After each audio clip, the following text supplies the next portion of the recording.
Film की शुरुआत B नामक लड़की के एक बुरे सपने को दिखाते हुए होती है, जिसमें वह एक जंगल में थी और उसे मारने के लिए एक मॉन्स्टर उसका पीछा कर रहा था। वह काफी ज्यादा डरी हुई थी। जैसे ही वह मॉन्स्टर उस पर हमला करता है, उसकी नींद अचानक से खुल जाती है। जहाँ सुबह हो चुकी थी, बी और उसका पति जे उत्तरी अमेरिका के जंगलों में कैंपिंग पर आए थे। इस जंगल में कुछ दिन बिताने का इन दोनों का प्लान था। बी को कैंसर हो चुका था। इलाज के बाद वह ठीक तो हो गई। बी सपने में खुद को उस हालत में देखकर शायद डर गई थी जो अतीत में उसके साथ हुआ, लेकिन वह अब जिंदगी जीना चाहती है, इसलिए वह जे के साथ इस ट्रिप पर आई। एक तरह से यह जीत का जश्न मना रहे थे कि बी ने कैंसर को हरा दिया। तो देखते हैं इनका यह सफर इन्हें कहां ले जाता है। खुद को तैयार करने के बाद जे मैप में दो रास्तों के बारे में बात करता है। एक रास्ता आसान था और दूसरा थोड़ा मुश्किल, लेकिन बी को यह अच्छा नहीं लगता था कि बाकी लोग उसे कमजोर समझे, इसलिए वह मुश्किल रास्ते को ही चुनती है। हालांकि उसका शरीर अभी भी कमजोर था। खैर, ये दोनों अपना सफर आगे बढ़ाते हैं। हमें नेचर की खूबसूरती दिखाई जाती है। फिर रास्ते में कुछ पत्थर आ जाते हैं। उसे पार करते समय बी का पैर फिसल जाता है। हालांकि जे ने मदद के लिए हाथ बढ़ाया था, लेकिन बी अब जिद्दी बन गई है, इसलिए वह जे का हाथ नहीं पकड़ती। बी का एक पैर जख्मी हो गया। ये लोग कुछ देर के लिए आराम करते हैं। पास में ही एक नदी थी जहाँ बी अपना जख्म धोने के लिए गई। जब वह अपना पैर धो रही थी तब उसे नदी में खून दिखाई दिया, जिससे वह घबरा गई। तभी उसने देखा कि वहाँ पर एक मरा हुआ भालू था और वह खून भी उसी का था। बी ने जे को बुलाया।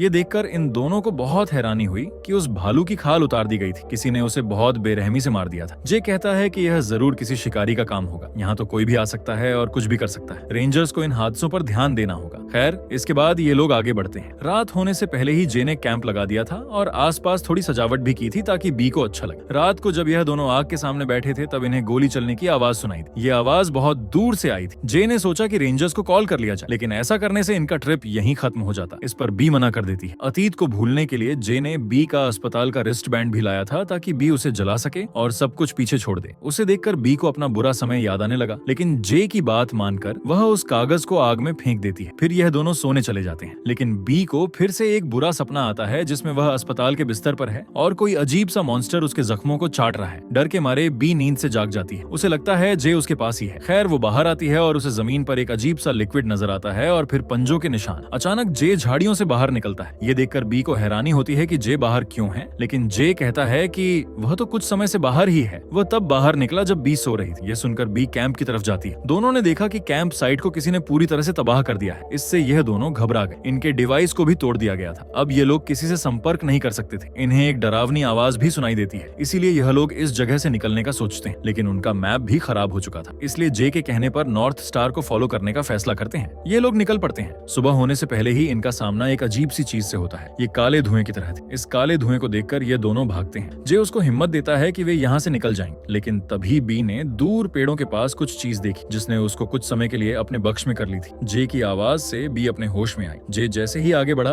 उसका पैर बेयर ट्रैप में फंस गया, जिससे वह पूरी तरह घायल हो गया और दर्द से चीखने लगा। बी जल्दी से उस ट्रैप को खोल देती, लेकिन जे को अब चलने में तकलीफ हो रही थी। बी को उस मॉन्स्टर का डर भी था, इसलिए वह जे को यहीं रुकने के लिए कहती हैं ताकि वह मदद ला सके। जब वह भाग रही थी तब उसे एहसास हुआ कि वह बुरी शक्ति उसके आसपास ही है। वह एक खंडहर में पहुंची जहां एक अजीब सा कुआं था। उस कुएं में काला पदार्थ तैर रहा था। आसपास देखने पर बी के पैरों तले जमीन खिसक गई, क्योंकि वहां पर इंसानी खालें लटकाई गई थी। ये सब बहुत डरावना था, इसीलिए वह तुरंत वहां से निकल जाती। वह अपनी जान बचाने के लिए एक जगह छुप गई। तभी अंधेरे में छुपा एक आदमी उसके मुंह पर हाथ रखता है। वह राक्षसी शक्ति उसके आसपास ही थी, मगर उस जंगली आदमी की वजह से वह बच जाते हैं। बाद में वह आदमी उनकी मदद करता है। जे को कंधे पर उठाकर वो अपने ठिकाने पर ले आता है, जो एक बंकर था। ये रहस्यमय आदमी काफी समय से इस जंगल में रह रहा था। ये ज्यादा बात नहीं करता, जिससे जे और बी को इससे डर लग रहा था, लेकिन जल्द ही उन्हें एहसास हो गया कि इस आदमी से उनको कोई खतरा नहीं है, क्योंकि यह खुद उस मॉन्स्टर से लड़ रहा है। इस आदमी का नाम केविन है। जे की हड्डी टूट चुकी थी। बी उसे जोड़ने की कोशिश करती है, मगर सफल नहीं हो पाती। केविन को भी ज्यादा प्रवाह नहीं थी, लेकिन शोर के कारण वह जे की हड्डी जोड़ देता है। बी उसके जख्म पर पट्टी बांध देती है। ये दोनों केविन से पूछते हैं कि आखिर यह चीज है। तब केविन बताता है कि यह वेंडिगो है, एक मिथिकल मॉन्स्टर जो इंसान की आत्मा के अंदर झांक सकता है और उसे अजीब चीज दिखा सकता है। ये इंसान की खाल उतार देता है। वेंडिगो उन इंसानों को अपने काबू में करता है जो जंगलों में भटक जाते हैं। जैसे कि हजारों लोग अमेरिकी जंगलों में खो गए, लेकिन आज तक उनका कोई पता नहीं चला। चला। हालांकि जे और बी को इन कहानियों पर विश्वास नहीं होता, लेकिन उन्होंने अपनी आंखों से उस चीज को देखा था। केविन के अनुसार रात में बाहर निकलना खतरे से खाली नहीं है, इसलिए यह सुबह होने का इंतजार करेंगे। सोने से पहले बी ने केविन के गले में एक लॉकेट देखा जिसमें एक लड़की की तस्वीर थी।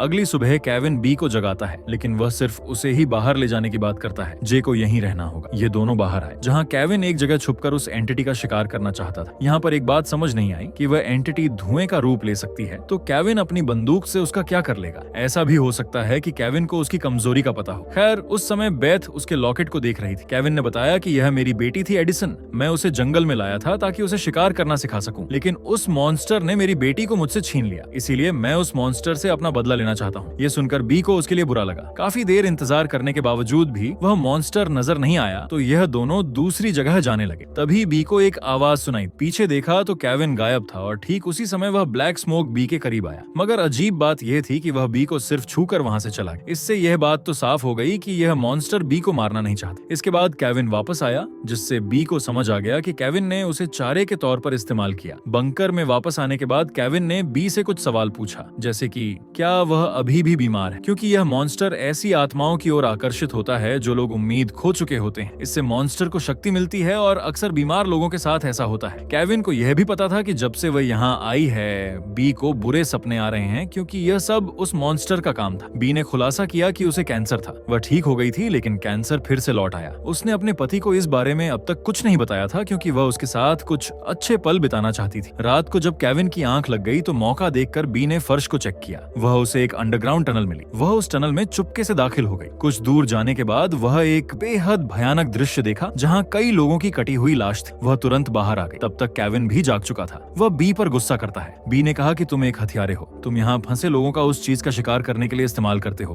और केविन इन लोगों का भी इस्तेमाल करने वाला था। जैसे उसने यहाँ फंसे और लोगों को बलि का बकरा बनाया। अब वह जे को ले जाना चाहता था और कहता है कि यह वैसे भी मरने वाला है, लेकिन बी उससे निवेदन करती है कि वह उसे ना ले जाए, उसके बदले मेरे को ले जाओ। वैसे भी वह मॉन्स्टर मुझसे कुछ चाहता है, तो तुम्हें उसे खत्म करने का मौका भी मिल जाए। इस बात के बाद केविन मान जाता है। वह बी को बाहर ले आता है। बी जब आखिरी बार अपने पति से अलविदा कहने के लिए उसके करीब गई, तो उसने वह नाखून अपने पास छुपा लिया जो शायद उस मॉन्स्टर का हो सकता है। खैर, जंगल में चलते हुए बी केविन से पूछती है, मुझे क्या करना होगा? क्या मुझे चिल्लाना होगा या कहीं लटकना होगा? केविन उसे कुछ नहीं कहता है। तभी एक भयानक आवाज जंगल में गूंज उठती है। तभी वह मॉन्स्टर उन पर हमला कर देता है। केविन को पहले उसकी बेटी की एक झलक दिखाकर हिप्नोटाइज किया, और जब वह घुटनों पर बैठ गया तो मॉन्स्टर ने उसे घायल करके दूर फेंक दिया। बी केविन के पास आकर कहती है, बहुत हुआ, रोक दो, चलो यहाँ से निकल जाते हैं। लेकिन घायल होने के बावजूद केविन की सोच नहीं बदलती। जबरदस्ती वह बी को एक जगह ले जाता है जहाँ फांसी का फंदा था। बी अपने बचाव में लड़ाई भी करती है, लेकिन केविन उन पर कोई दया नहीं दिखाता। मॉन्स्टर हर किसी को मारना नहीं चाहता था। बी जैसे इंसानों को वह कैद में रखना चाहता था, और केविन उसे मारने की धमकी दे रहा था। मजबूरन बी ने रस्सी अपने गले में डाल ली, लेकिन मॉन्स्टर कहीं नजर नहीं आया। केविन उसे बुलाने की कोशिश करता है कि सामने आओ, नहीं तो मैं इसे मार दूंगा। ये सब बी ने अपने सपने में देख लिया था।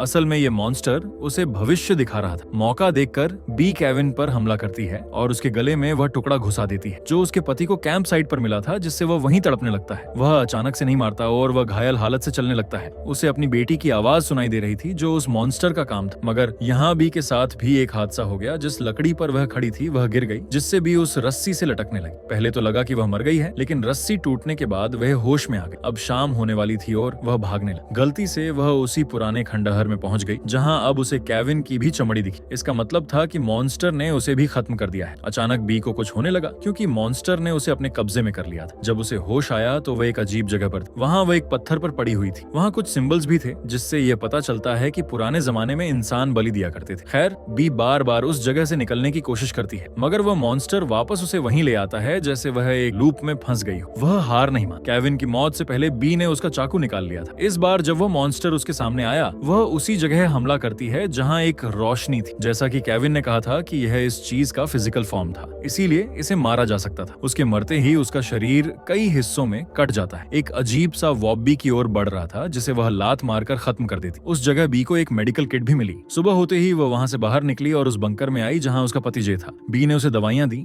उसकी हालत थोड़ी ठीक हुई। अगले दिन ये लोग यहाँ से निकलने के लिए तैयार थे, और इसी सीन के साथ इस फिल्म का अंत होता है। मिलते हैं बहुत जल्द अगली वीडियो में।